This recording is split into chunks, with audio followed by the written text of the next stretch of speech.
Hello dear student, कैसे हो बालको। स्वागत है आपका एसवीएम ऑनलाइन क्लासेस भादराजुल में। उम्मीद करता हूँ कि ये पढ़ाई आपकी बहुत अच्छे से चल रही होगी। 9th क्लास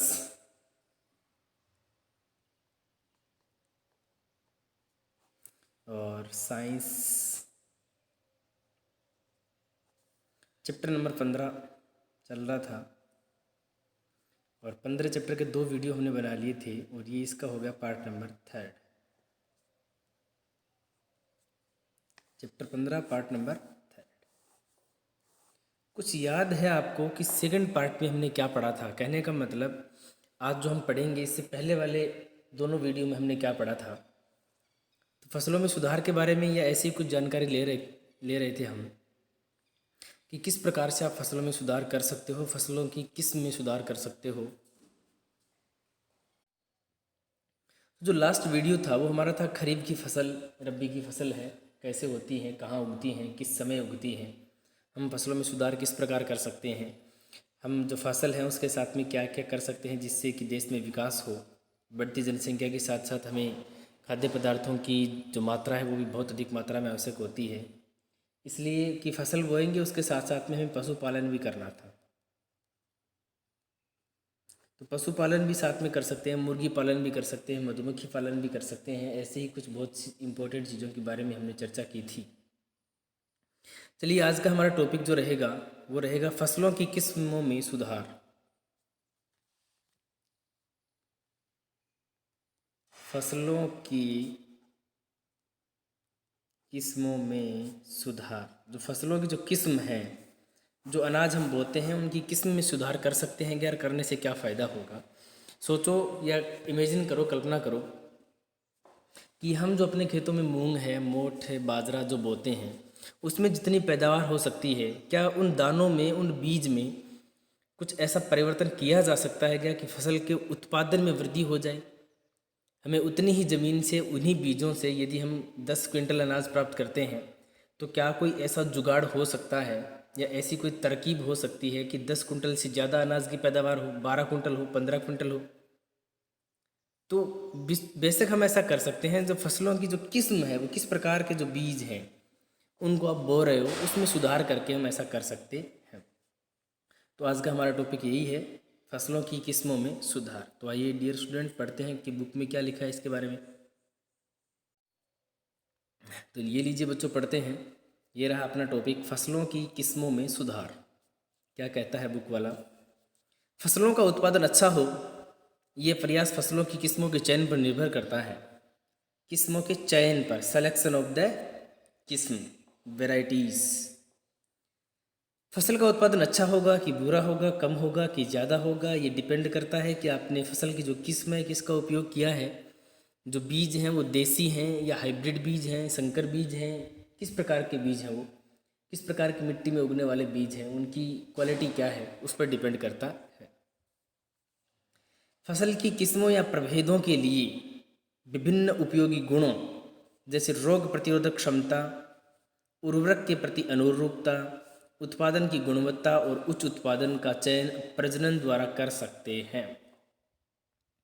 फसल के जो उपयोगी गुण हैं वो कौन से हैं? जैसे कि रोग प्रतिरोधक क्षमता, रोगों से लड़ने की क्षमता कितनी है उसके अंदर। यदि कोई दीमक है, वो कीट पर लग जाते हैं, या कोई ऐसे खेती में उगने वाले या रहने वाले खेती में जो ऐसे बहुत सारे कीड़े मकोड़े होते हैं, जानवर होते हैं जो फसलों को नुकसान पहुंचा सकते हैं, क्या उनके प्रति फसल में वो ताकत है, वो पावर है कि वो उससे लड़ सकती है?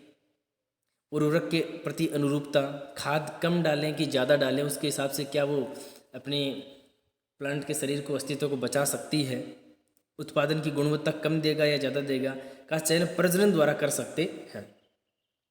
हम एक या दो बीजों को पहले प्रजनन करवा के पता कर सकते हैं कि वो किस प्रकार की मिट्टी में उगते हैं, उसे कितना डिग्री टेम्परेचर चाहिए और कितनी वो पैदावार देते हैं। तो फिर उसके हिसाब से यदि अच्छा देता है कोई बीज, एक्सपेरिमेंट करके, प्रयोग करके हमने देखा है कि वास्तव में एक बीज का रिजल्ट बहुत अच्छा आ रहा है, वो उत्पादन में भी वृद्धि हो रही है, हर प्रकार की मिट्टी में वो उग सकता है, टेम्परेचर भी हमने नोट किया है कि वो कितने टेम्परेचर पर काम कर सकता है। तो यदि बढ़िया बीज निकल कर आता है तो फिर उसके जैसे बहुत सारे बीज बना लेंगे हम प्रजनन के द्वारा, और फिर उन्हीं बीजों को हम बीजेंगे जिससे कि फसलों में क्या होगा? सुधार होगा।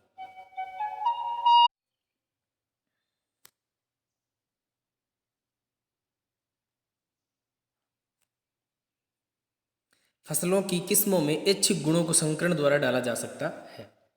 संकरण करवाकर जो ऐच्छिक गुण हैं, हम जैसा किसी फसल में चाहते हैं कि इसका जो तना है वो बड़ा हो, इसकी पत्तियां ऐसी हों, छोटी ना हो, बड़ी हों पत्तियां, तो हम उन ऐच्छिक गुणों को संकरण के द्वारा उस बीजों में कन्वर्ट कर सकते हैं, फसल की किस्मों में हम उनको डाल सकते हैं, जिससे कि फसल की पैदावार बहुत अच्छी हो।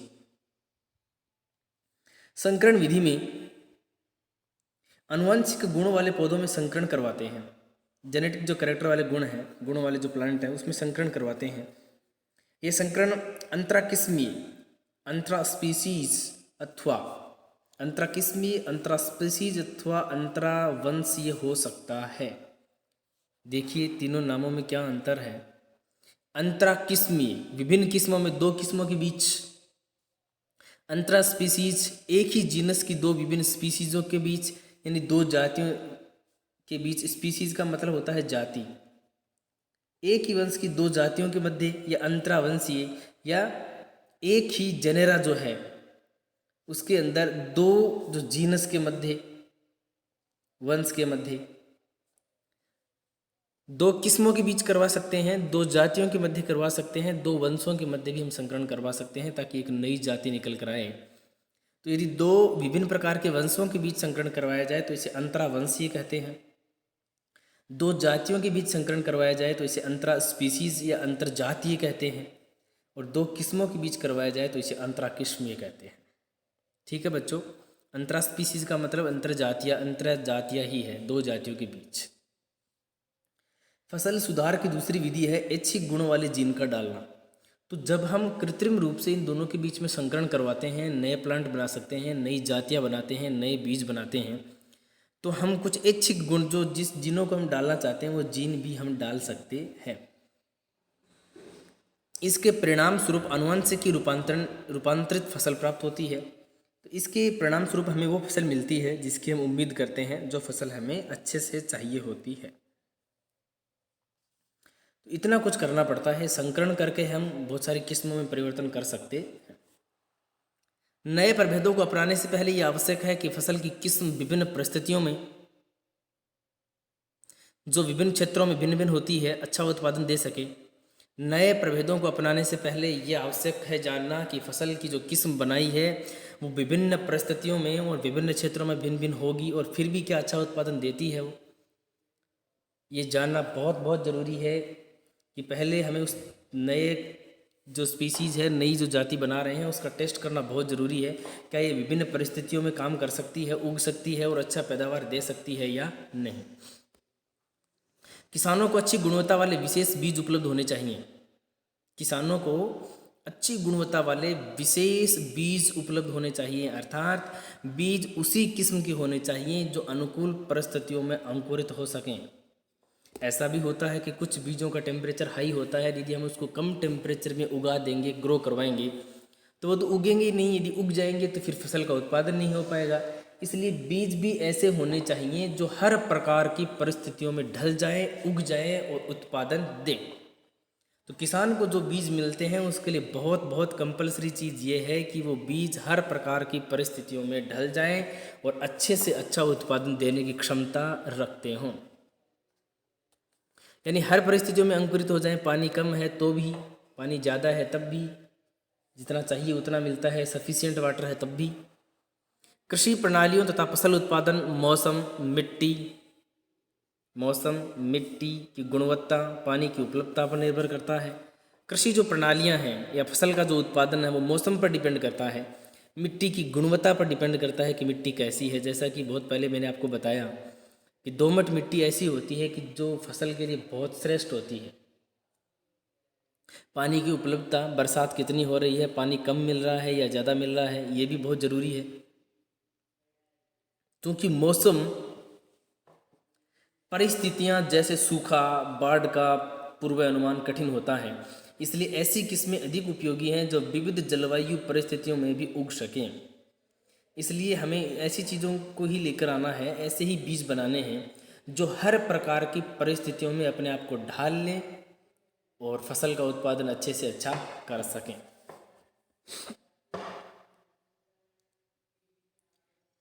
इसी प्रकार ऐसी किस्में बनाई गई हैं जो उच्च लवणीय मिट्टी में भी उग सकें। उच्च लवणीय मतलब हाई जो साल्टिक क्षेत्र होते हैं जहाँ लवणों की मात्रा ज़्यादा होती है, खारापन ज़्यादा होता है, ऐसी जगह में भी उग जाने चाहिए। ऐसी भी किस्में हमें बनानी चाहिए। तो किस्मों में सुधार के लिए कुछ कारक हैं। क्या उपाय करेंगे कि फसल की जो किस्म है उसमें सुधार हो सकते हैं? तो उसके महत्वपूर्ण कारक एक एक करके हम पढ़ते हैं। फसलों में या किस्म में सुधार के लिए उत्तरदायी कारक पढ़ रहे हैं कि वे कौन से कारक हैं जिससे फसल उत्पादन में सुधार होता है या फसलों की किस्मों में सुधार होता है। उन कारकों को वन बाय वन पढ़ते हैं। पहला कारक उच्च उत्पादन। उत्पादन कैसा होना चाहिए? उच्च होना चाहिए। प्रति एकड़ फसल की उत्पादकता को बढ़ाना। प्रति एकड़ बीघा को कह सकते हैं। जमीन को मापने की इकाई होती है एकड़, हेक्टेयर भी होती है, बीघा भी हो सकती है, बिस्वा भी कहते हैं उसे। तो एक बीघा ज़मीन में या प्रति एकड़ ज़मीन में कितनी फसल है वो, उसमें यदि बढ़ोतरी हो रही है तो आप कहेंगे कि हाँ उत्पादन उच्च है। ये पहला। उन्नत किस्में, जो बीज आप बो रहे हो उसकी किस्म कैसी होनी चाहिए? बहुत अच्छी होनी चाहिए। उन्नत किस्म के बीज होने चाहिए। फसल उत्पाद की गुणवत्ता प्रत्येक फसल में भिन्न होती है। दाल में प्रोटीन की गुणवत्ता, तिलहन में तेल की गुणवत्ता और फल और सब्जियों का संरक्षण महत्वपूर्ण है। तो हर एक चीज़ की अपनी अपनी गुणवत्ता होती है, अपना अपना नियम होता है। उसके हिसाब से भी देखनी चाहिए कि हमें उन्नत किस्म की चीज़ें ले आनी चाहिए। दालें ऐसी बो जिसमें प्रोटीन ज़्यादा हो, तिलहन ऐसा हो कि जिसमें तेल की मात्रा ज़्यादा हो। तो हमें ऐसी ही फल और सब्जियों को बोना चाहिए या फसलों की किस्मों को बोना चाहिए जिससे कि बेनिफिट मिले, जिससे कि किस्मों में सुधार हो, साथ साथ में उत्पादन में भी सुधार। ये दो पॉइंट हमने पढ़े हैं। इसके आगे के जो पॉइंट हैं हम उनकी ओर भी रुख करते हैं। ये लीजिए बच्चों आपका थर्ड पॉइंट जो कि आपकी स्क्रीन पर है। जैविक तथा अजैविक प्रतिरोधकता। इसका क्या मतलब है? जैविक और अजैविक प्रतिरोधकता का मतलब है कि बीज और फसल आपकी ऐसी होनी चाहिए कि किसी भी प्रकार के जो सजीव घातक हैं उनसे भी कोई फर्क न पड़े। और अजैविक घटक का मतलब यहाँ पर है जैसे कि मिट्टी से, पानी से, इनसे भी कोई फर्क ना पड़े। जैविक और अजैविक प्रतिरोधकता का मतलब है सजीवों के प्रति भी मतलब अच्छा रहे और निर्जीव जो कारक हैं उसके प्रति भी किसी प्रकार की दिक्कत नहीं हो उस फसल को। जैविक जैसे कि रोग हैं या कीट हैं या निमेटोड हैं, तथा अजैविक कारक में सूखा है, क्षारकता की मात्रा का ज़्यादा होना है। जलक्रांति का मतलब होता है, जलक्रांति जो शब्द आया है बहुत अच्छा शब्द है। इसका मतलब ये होती है खेत का पानी से लबालब भर जाना, यानी पानी की मात्रा सामान्य से ज़्यादा हो जाना। इसे वाटर लॉगिंग कंडीशन या जलक्रांति कहते हैं। गर्मी है, ठंड है या पाला पड़ना है यानी सर्दी बहुत ज़्यादा परिस्थितियों के कारण फसल उत्पादन कम हो सकता है। बिल्कुल हो सकता है। यदि खेत में कीट हैं, बहुत सारे रोग हो रहे हैं, या निमेटोडा के कुछ जानवर हैं, या सूखा पड़ रहा है, क्षार की मात्रा ज़्यादा हो रही है, या पानी बहुत ज़्यादा हो गया, या गर्मी बहुत ज़्यादा हो गई, या ठंड बहुत ज़्यादा है, या पाला पड़ने लग गया, तो इन विशेष परिस्थितियों से फसल के उत्पादन में कमी आ सकती है। और कई बार तो फसल के उत्पादन में बहुत ज़्यादा गिरावट देखने को मिलती है। किसान बेचारे तबाह हो जाते हैं पाला पड़ने से, या बहुत ज़्यादा बरसात होने से बाढ़ आ जाती है, बहुत ज़्यादा गर्मी से भी फसलों का नुकसान हो सकता है। तो फसलों का नुकसान कई कारकों से, जैविक और अजैविक दोनों प्रकार के कारकों से हो सकता है। लेकिन यदि आप एक अच्छी किस्म बनाना चाहते हो तो उसमें ये गुण भी होना चाहिए कि वो इन सब के प्रति अपने आप को बचा सके। इन परिस्थितियों को सहन कर सकने वाली किस्में फसल उत्पादन में सुधार कर सकती हैं। तो ऐसे ही फसल किस्म बनानी है जो इन सभी परिस्थितियों के प्रति अपने आप को ढाल लें और किसी प्रकार की दिक्कत ना हो। तो ऐसी किस्में बनानी चाहिए। जो चौथा गुण है, जो कारक है, इसके नंबर नहीं लगे हुए हैं, ये जो डॉट जो बिंदु हैं ये नंबर ही मान लेते हैं। चौथा पॉइंट, परिपक्वन काल में परिवर्तन। परिपक्वन काल में परिवर्तन। परिपक्वन काल की यदि हम बात करें तो होता है फसल को पकने में लगा समय, उसका परिपक्वन काल होता है। फसल को उगाने से लेकर कटाई तक कम से कम समय लगना आर्थिक दृष्टि से अच्छा होता है। ऐसा भी नहीं कि यदि किसी फसल को आज बो रहे हो तो उससे अनाज प्राप्त करने में 5 महीने या 6 महीने लग जाए। जितना ज़्यादा लंबा समय लगेगा नुकसान ही होगा, आर्थिक दृष्टि से नुकसान होगा। कैसे होगा? किसान को बेचारे को बहुत ज़्यादा काम करना पड़ेगा। मजदूर यदि रखता है तो मजदूर ले जाने पड़ेंगे, उसके पैसे लगते हैं। और वही काम यदि 3 महीने में निपट जाए कोई फसल, तो कितना अच्छा है। 3 महीने बचेंगे, समय बचेगा, पैसे बचेंगे, मजदूरों पर जो खर्च होगा वो बचेगा, और ये भी नुकसान नहीं होगा कि कभी कुछ बरसात है, ओले हैं, जानवरों का खतरा रहता है। जितना कम समय लगेगा तो खतरे से बचा रहेगा। तो ऐसी फसल होनी चाहिए जो पकने में कम से कम समय लेती हो, यानी उसका परिपक्वन काल क्या होना चाहिए, कम होना चाहिए। इससे किसान प्रतिवर्ष अपने खेतों में कई फसलें उगा सकते हैं। यदि टाइम कम लगेगा तो एक वर्ष में 2 या 3 फसल ले सकता है, और यदि ज़्यादा समय लगेगा तो फिर फसलें तो कम होंगी, क्योंकि फसलों पर ऋतुओं का बड़ा प्रभाव होता है। जैसा कि पता है, खरीफ की फसल गर्मी की ऋतु में बोई जाती है, रबी की फसल है वो सर्द ऋतु में बोई जाती है। तो यदि ये फसलें ज़्यादा टाइम लेंगी तो इनकी वो ऋतु चली जाएगी, तो फिर पैदावार में कमी होगी। तो फसल ऐसी होनी चाहिए जिसको पकने में कम से कम लगे, ताकि किसान के खर्च भी बच जाए और वो एक साल में कई फसल उगा सकता है। कम समय होने के कारण फसल उत्पादन में धन भी कम खर्च होता है। जितना कम समय लगेगा, पानी कम देना पड़ेगा, ट्यूबवेल के जो बिल आते हैं, बिजली के बिल, वो कम आएंगे, मजदूरों का खर्चा कम आएगा, जानवरों से रक्षा भी होती रहेगी। तो जितना कम समय लगता है, आर्थिक रूप से किसान को फायदा मिलता है। समान परिपक्वन कटाई की प्रक्रिया को सरल बनाता है, और कटाई के दौरान होने वाली फसल की हानि कम हो जाती है। समान परिपक्वन का मतलब फसल जो है वो सारी एक साथ पके, ये भी जरूरी है। आधी खेत की फसल नहीं पकी, आधी पक चुकी है, तो कितना नुकसान है। सारी फसल एक साथ पक जाए तो काटने में भी ठीक है, कोई दिक्कत नहीं होगी, जानवरों का भी खतरा कम हो जाता है। तो सरल बनाता है, और कटाई के दौरान जो फसल की हानि होती है उसमें भी कमी आती है। ये 4 पॉइंट इसके हो गए। 5वें पॉइंट की ओर रुख करते हैं। व्यापक अनुकूलता। अनुकूलता होनी चाहिए। जैसी जलवायु हो, जैसा वातावरण, जैसा पर्यावरण, वो उसके अनुरूप ढल जाए। ऐसा नहीं कि 2 दिन तेज़ बरसात होगी तो चली गई, 2 दिन बहुत ज़्यादा गर्मी पड़ी तो फसल सारी नष्ट हो गई, नहीं। हर प्रकार के वातावरण और जलवायु कंडीशन में ढलने की क्षमता होनी चाहिए, यानी व्यापक अनुकूलता होनी चाहिए। यदि आप फसल उत्पादन में वृद्धि देखना चाहते हैं, करना चाहते हैं, तो ऐसे बीज और ऐसी किस्मों को बोएं जो हर प्रकार के वातावरण में अपनी प्रजाति को बचा सकती हैं, नुकसान नहीं होता। यानी अनुकूलता बेजोड़ होनी चाहिए। व्यापक अनुकूलता वाली किस्मों का विकास करना विभिन्न पर्यावरणीय परिस्थितियों में फसल उत्पादन को स्थायी करने में सहायक होगा। कितनी बड़ी फायदा होगा इसमें किसान को। जैसे कि सपोज करो, गर्मी के दिनों में बोई जाने वाली फसल, खरीफ की फसल होती हैं, बीच में किसी दिन 2 या 3 दिन इतने घने बादल छाए रहे कि सूर्य का प्रकाश दिखाई नहीं, अंधेरा सा रहा, तो क्या वो फसल नष्ट हो जाएगी? यदि हो जाती है तो वो फिर अच्छी किस्म नहीं है। तो हर प्रकार के वातावरण को सहन करने की क्षमता होनी चाहिए। जैसे कि किसी फसल को टेम्परेचर चाहिए 40 डिग्री और हो रहा है 30 डिग्री, तो उस 30 डिग्री में भी वो अच्छा उत्पादन दे दे, ऐसी फसल होनी चाहिए। किसी फसल को है वो 20 सेंटीमीटर पानी चाहिए, लेकिन बदकिस्मती से पानी केवल 5 सेंटीमीटर ही मिला, तो ऐसा नहीं कि 5 सेंटीमीटर में फसल पूरी नष्ट हो जाए, उसमें भी कुछ उत्पादन होना चाहिए। 50 सेंटीमीटर बरसात हो गई, चाहिए 20, तब भी वो फसल बची रहनी चाहिए। तो फसल की ये होते हैं अनुकूलता। जितनी अच्छी अनुकूलता होगी फसल में, उतनी ही अच्छी बनी रहेगी फसल। अगला 5वां पॉइंट, 6ठा पॉइंट इसका, ऐच्छिक सस्य विज्ञान गुण। ऐच्छिक सस्य विज्ञान गुण यानी फसल में सारे के सारे वो गुण होने चाहिए जिससे कि वो दिखे भी अच्छी। सस्य का मतलब होता है हरा भरा। विज्ञान गुण का मतलब विज्ञान की दृष्टि से भी वो फसल क्या होनी चाहिए, अच्छी होनी चाहिए, जिसमें सारे के सारे अच्छे घटक होने चाहिए, जिससे जो भी जानवर फसलों को खाए या मनुष्य खाए, उन सब को अच्छा लाभ प्राप्त हो। इसको बोलते हैं ऐच्छिक सस्य विज्ञान गुण। जैसे चारे वाली फसलों के लिए लंबी तथा सघन शाखाएं ऐच्छिक गुण हैं। चारे वाली फसलें जो जानवरों को चारे के लिए उगाई जाती हैं, ऐसी फसलों में क्या गुण होने चाहिए कि उसकी जो शाखाएं हैं, जो डालियां हैं, वो बड़ी और लंबी होनी चाहिए, सघन होनी चाहिए, गाढ़ी। उससे क्या होगा, जानवरों को फायदा होगा, उनके खाने में, उनके चरने में।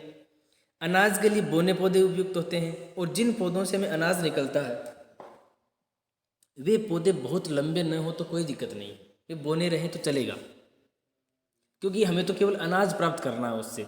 लेकिन जानवरों को खाने वाले पौधे जितने लंबे जितने बड़े होंगे उतना ही अच्छा रहेगा, क्योंकि जानवरों को खाने के लिए ज़्यादा दिन तक चलेगा। अनाज वाले पौधे छोटे हों तो उतना ही अच्छा रहता है, क्योंकि अनाज की कटाई करने में, उसकी निराई गुड़ाई सारा काम करने में थोड़ा सा सुविधा रहती है। इसलिए अनाज वाले पौधे छोटे हों तो चलेगा, लेकिन जानवरों को चारे वाले पौधे कैसे होने चाहिए, बड़े होने चाहिए, ताकि इन फसलों को उगाने के लिए कम पोषकों की आवश्यकता हो, यानी पोषक तत्व भी कम, जितना छोटा होगा उसको कम चाहिए, कम पोषक तत्वों की आवश्यकता हो। इस प्रकार सस्य विज्ञान वाली किस्में अधिक उत्पादन प्राप्त करने में सहायक होती है। इसलिए इस गुण का केवल एक ही मतलब हुआ कि जानवरों वाली फसलें लंबी चौड़ी होनी चाहिए, बड़ी होनी चाहिए, और जिससे हम अनाज उत्पादन प्राप्त करते हैं उनका आकार थोड़ा छोटा या बौना होना चाहिए। चलिए स्टूडेंट, तो आज का टॉपिक ये रहा, यही था। इससे कोई 2-3 क्वेश्चंस बनते हैं जो किताब में दिए गए हैं, उनका भी जिक्र करते हैं साथ साथ में। ये पहला प्रश्न आप देखिए और इसका वीडियो को पॉज करके इसका उत्तर लिखिए। जैविक तथा अजैविक कारक किस प्रकार फसल उत्पादन को प्रभावित करते हैं?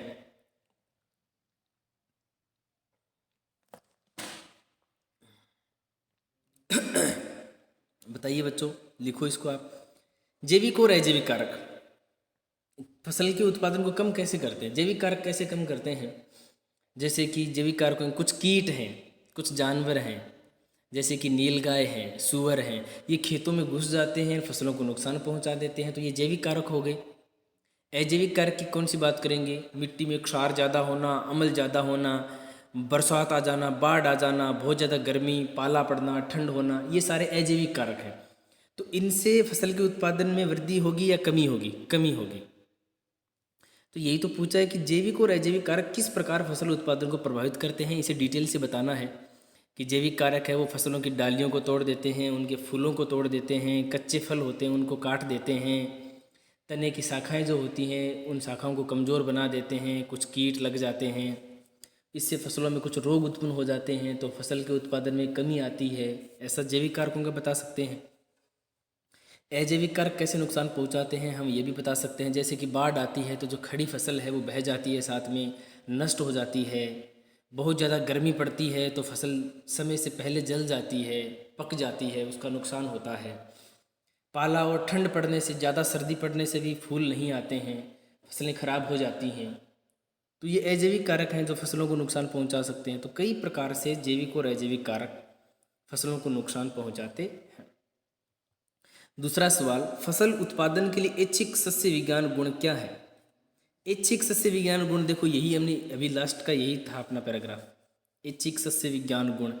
तो इसका केवल एक ही मतलब है कि यदि आप फसल में सुधार चाहते हो तो ऐसी फसल लेकर आओ जिसको, अनाज वाली फसल यदि आप बोएंगे तब तो उसके पौधे बोने होने चाहिए, और यदि जानवरों के लिए आप ऐसा कर रहे हो तो उसके पौधे क्या होने चाहिए? लंबे होने चाहिए, ताकि जितना लंबा पौधा होगा जानवर को ज़्यादा चीज़ें मिलेंगी खाने को।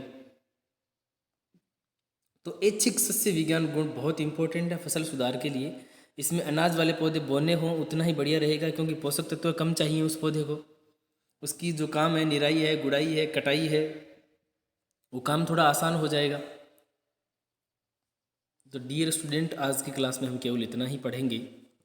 2 क्वेश्चन जो टॉपिक हमने पढ़ा था उसमें से 2 क्वेश्चन जो बन रहे थे वो किताब वाले ने हमें बताए हैं और हमने इनको सॉल्व भी किए हैं कि जैविक और अजैविक कारक। तो थोड़ा सा ये देखो, यहाँ पढ़ा था हमने जैविक और अजैविक कारक, जिसमें कीट है, निमेटोडा है, जलाक्रांति जो नाम आए थे। जलाक्रांति का मतलब खेत का पानी से लबालब भरे रहना।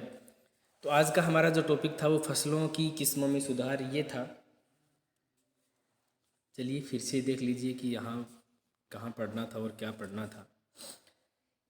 9th क्लास का चैप्टर नंबर 15 का पार्ट नंबर 3 हमने कंप्लीट किया है, जिसमें आज का टॉपिक फसलों की किस्मों में सुधार और उससे रिलेटेड कारक हमने पढ़े हैं कि वे कौन से कारक हैं जो ऐसा काम करते हैं। चलिए डियर स्टूडेंट, तो आज की क्लास में केवल इतना ही। अगले अध्याय में फिर पढ़ेंगे। Best of luck.